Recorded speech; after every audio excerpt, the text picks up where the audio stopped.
conocemos ese secreto a voces, el sistema carcelario en nuestro país, las debilidades y sobre todo un caso que ha llamado mucho la atención. Un reo que realizaba varias llamadas y operaba desde la cárcel, extorsionaba. Esta información surge luego de las requisas que realizaran las autoridades este día en diferentes centros carcelarios de nuestro país. Juan Víctor Castillo le dio seguimiento precisamente a este caso que conoceremos a continuación. Juan Víctor, buenas noches. Buenas noches, Juan Víctor. ¿Qué tal, Sandy? Alejandra, televidentes, muy buenas noches. El número es impresionante.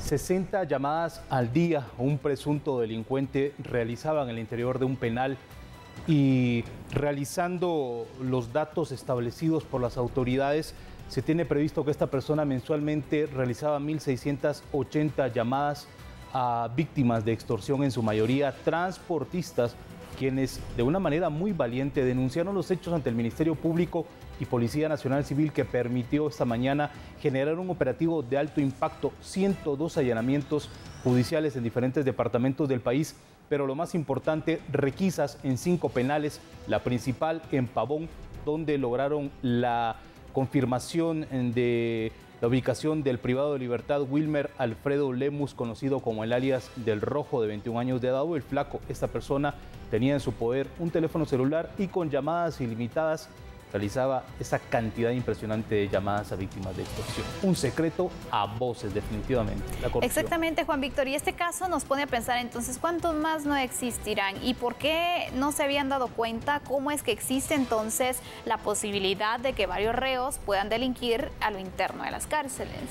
Cuando se recibió la denuncia por las autoridades, imagínate, Sandy, la primera denuncia, el comerciante se acerca, le argumenta a los investigadores que lo están llamando de un teléfono celular, de un número asignado.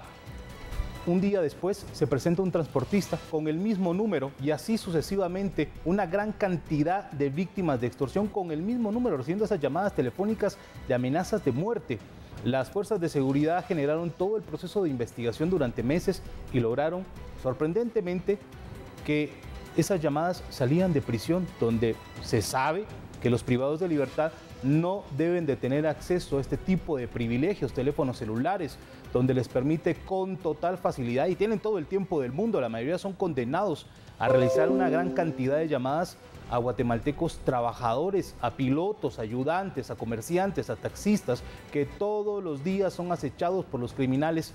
Y lo impresionante es que la extorsión, el cerebro de la extorsión, la matriz, se genera desde las cárceles del país. Esto ya es de conocimiento de las autoridades, pero la corrupción es la que definitivamente impera en los 22 penales del país.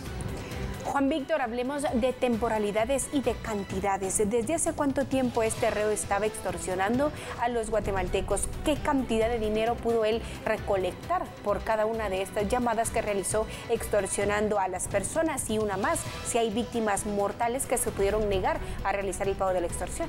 Wilmer Alfredo Lemus Rojo, de 21 años de edad, él fue detenido por portación ilegal de arma de fuego. Fue trasladado a la cárcel de Pavón el 28 de mayo del año 2017, Alejandra. Sorprendente, desde hace 2 años viene coordinando todo el tema de extorsión. Se sabe que fue designado a un sector de la cárcel Pavón. Esta persona tenía impresionantemente una logística dentro de esta cárcel para generar todo el tema extorsivo. Delegaba a sus operadores, a personas obviamente vinculadas a él, conocidos, vecinos, etcétera, para darles o agenciarles cierta cantidad de dinero con el propósito de entregar los teléfonos celulares. Las mujeres, que en su mayoría fueron capturadas durante este masivo operativo, prestaban sus cuentas bancarias para que en esas cuentas se depositara el dinero producto de la extorsión.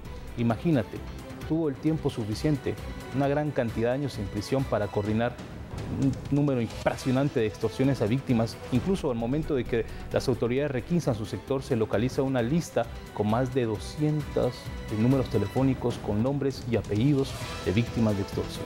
Esta estructura, Juan Víctor, por lo visto es bastante fuerte, porque mira, cómo ingresaban todos los chips, el teléfono y demás ilícitos que sabemos que no se puede tener en las cárceles. 300 chips fueron ubicados en las requisas realizadas entonces y que pertenecían precisamente a este reo en Izabal. ¿Y cómo entonces logran ellos proveerle a él todos estos insumos para que él pueda delinquir?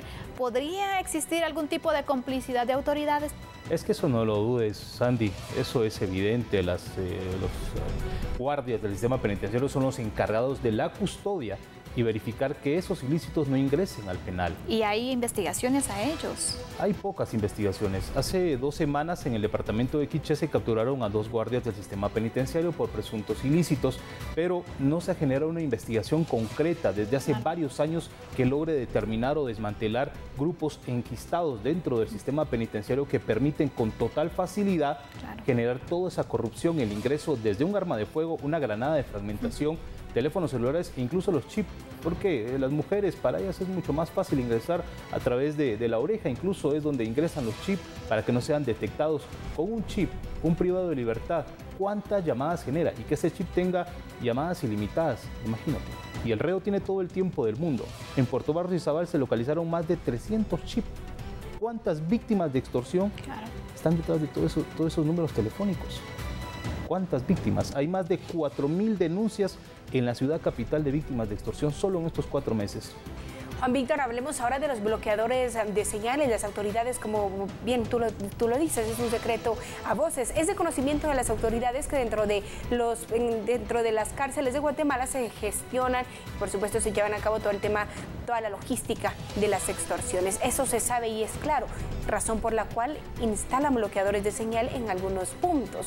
¿Por qué no funcionan? ¿Están funcionando? ¿No funcionan correctamente? ¿Por qué no implementan un sistema similar en cada uno de los centros carcelarios del país? Voy a citar un ejemplo. El año pasado incluso lo abordamos acá en TN23 de un caso en Cantel, Quetzaltenango, en la cárcel, cuando se tuvo un diálogo directo a través de una llamada telefónica. Me logré comunicar con un privado de libertad en uno de los sectores, en una llamada a través de un número telefónico. Él me comentó que reciben las llamadas y que generan todo este tema de llamadas telefónicas a través de lo que denominan puntos ciegos, donde esos bloqueadores no permiten o no funcionan. Y la otra alternativa que utilizan los privados de libertad, y esto mucha atención, porque según lo dieron a conocer ellos, es que en algún momento los guardias bajan las palancas de los bloqueadores de teléfono y esto les permite en un cierto horario a los reos generar todo el tema de llamadas extorsivas dentro de los penales. Imagínate, cuando visitas alguna cárcel por cobertura, porque vas a visitar algún reo, te fijas que el teléfono no te funciona, pero ellos tienen hasta internet y en realidad tienen todas las Están herramientas. comunicados con el mundo. Exactamente, entonces se enteran de todo. ¿Cómo es posible? Juan Víctor, ¿qué dicen las autoridades al respecto? Porque vemos que cada vez que se lleva a cabo una requisa siempre ubican gran cantidad de ilícitos y nuevamente se expone entonces el problema y la debilidad que existe en el sistema penitenciario. Es una historia de nunca acabar. La corrupción que está en los penales del país está matando al trabajador guatemalteco en las calles, porque ahí es donde se gesta, ahí es donde se coordina, ahí es donde se gerencia todo el tema extorsivo, los reos, los líderes pandilleros, incluso los que le denominan imitadores, personas que están detenidas como Wilber Alfredo Lemus Rojo, que realmente no tiene un perfil de pandillero. Ingresó el 28 de mayo del 2017 por portación ilegal de arma de fuego, pero fue asignado a un sector y tuvo el tiempo del mundo para generar su logística y llamar a más de 1.680 personas al mes, donde con llamadas intimidatorias les exigía dinero.